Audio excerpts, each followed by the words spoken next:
de certa forma traz um peso para nós mulheres que sempre tem que estar buscando o nosso espaço e, sei lá, parece que a gente tem que se provar o tempo todo. Olá, seja muito bem-vinda ao meu canal. Se você não me conhece, meu nome é Alana e por aqui a gente fala sobre o agro e mundo acadêmico. Hoje eu queria conversar um pouquinho com vocês sobre carreiras no agro.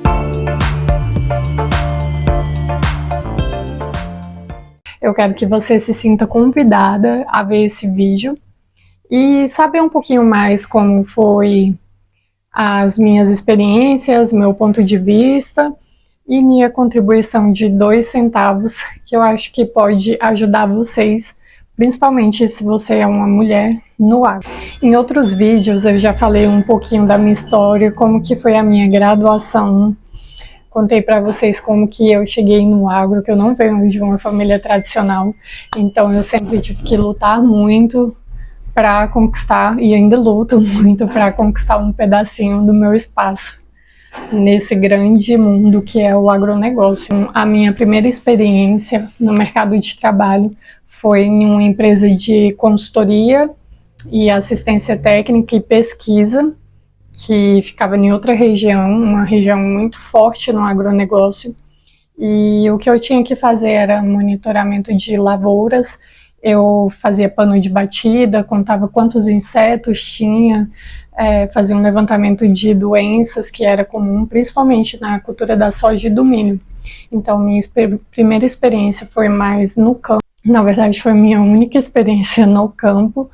As outras foi uma parte mais de depois da porteira, né, que tem essa questão que considera muito no agro antes da porteira, dentro da porteira e depois da porteira, então estava mais caracterizada após a porteira. E hoje tem muitos estudantes, muitos jovens que acham que o agronegócio se resume só ao campo, e não é verdade. Por mais que as pessoas que trabalham no campo tem um momento que elas também vão estar na cidade, vão estar em escritórios também, mesmo sendo um trabalho de campo. Editando esse vídeo, eu fiquei pensando sobre como existe muito, mas é muito mesmo, muita gente que não entende que a área de atuação do engenheiro agrônomo, ela é ampla, ela é multissetores, então eu só queria abrir esse parêntese e deixar claro para vocês não se limitarem que existe não só a parte do campo,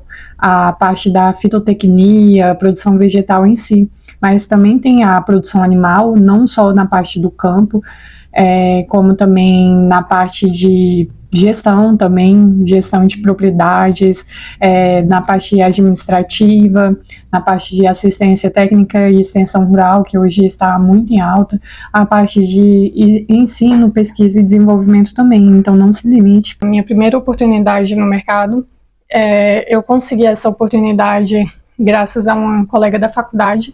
Na verdade, eu iniciei como estagiária e logo surgiu uma oportunidade para fazer parte, né, do quadro de colaboradores, só que era uma experiência temporária, era durante a safra. Hoje existe muitos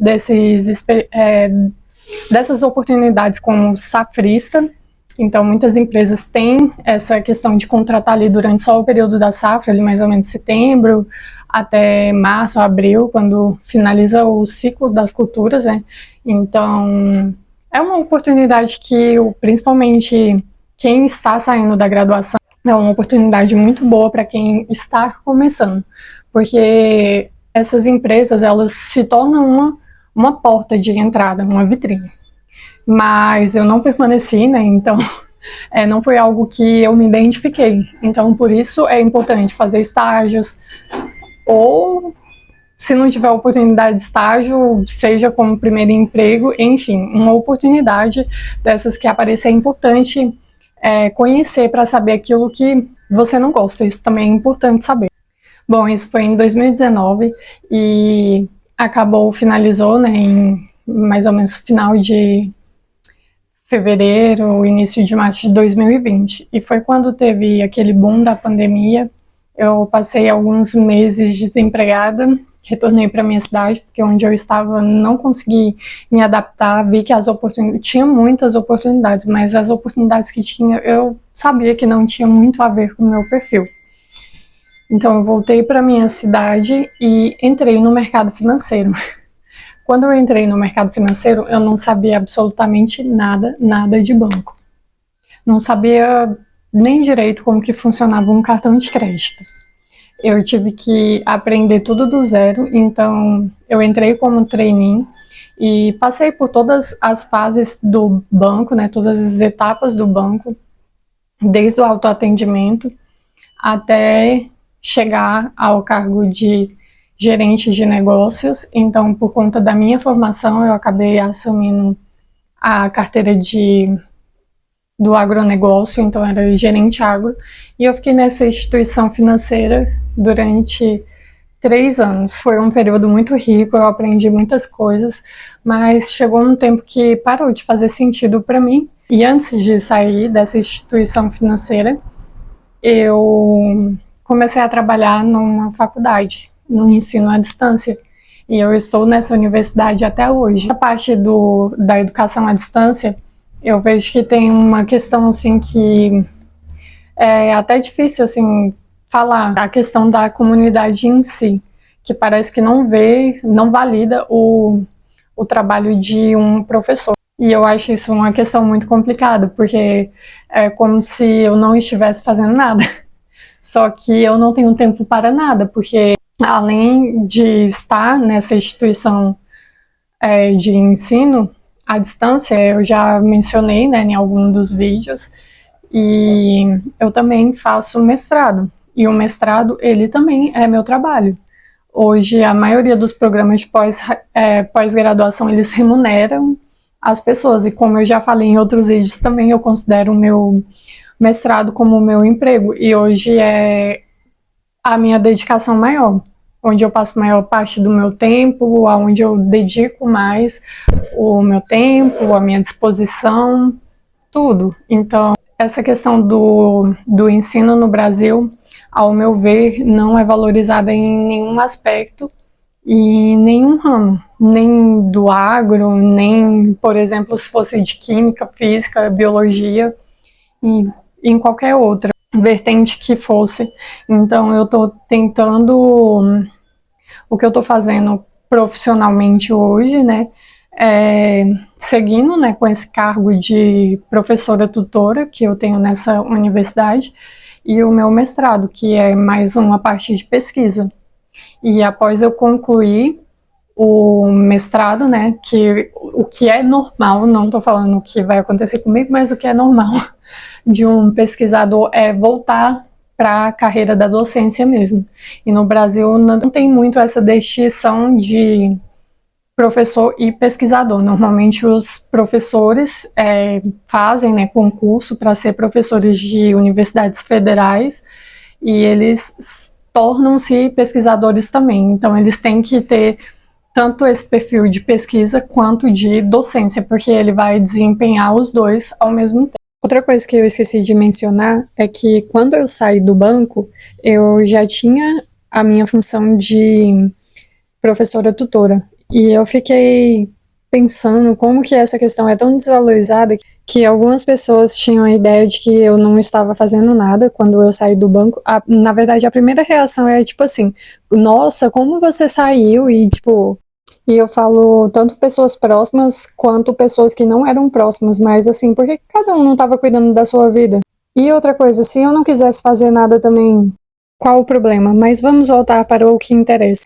Bom, como eu sempre faço nos vídeos, eu tento trazer um pouco sobre a minha percepção, sobre o meu olhar, sobre as minhas experiências. Então, o que eu trago de reflexão aqui é que duas dessas experiências que eu tive em ambientes predominantemente masculinizados, infelizmente, que o meio do agronegócio ainda é.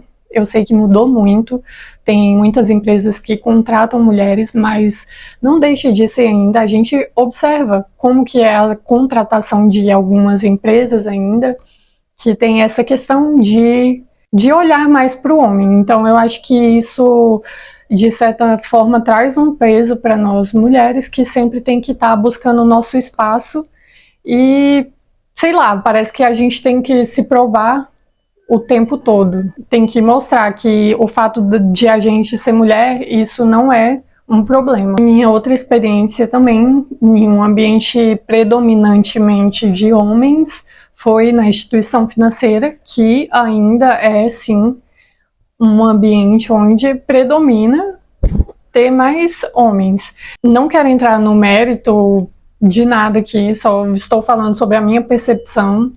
E lógico que mudou muito, com certeza hoje é bem menos do que foi no passado.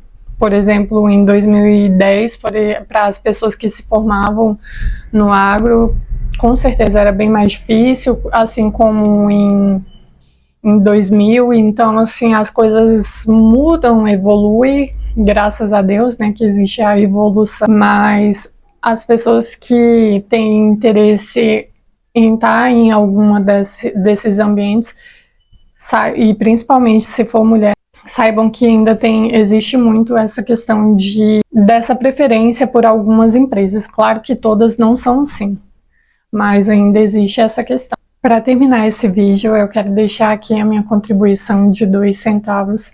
Então, se você pretende ingressar no mercado de trabalho, eu acredito que você investir seu tempo, seu conhecimento em habilidades que não são técnicas, aquelas habilidades, por exemplo, de comunicação, negociação, relacionamento interpessoal, hoje é muito mais importante do que você ter o conhecimento técnico. Por quê? Qualquer pessoa hoje pode ler, qualquer um pode ter acesso à informação. Então, o seu diferencial vai ser aquilo que realmente você é. Isso que eu tô falando pode parecer clichê, mas procure estudar aquilo que você não vê na faculdade, porque na faculdade ninguém te ensina sobre comunicação, oratória. Ninguém ensina como você se portar, se expressar, como ter uma conversa com um superior. A gente não aprende isso na faculdade. Na verdade, assim, tenha humildade, saiba reconhecer que você não sabe de tudo.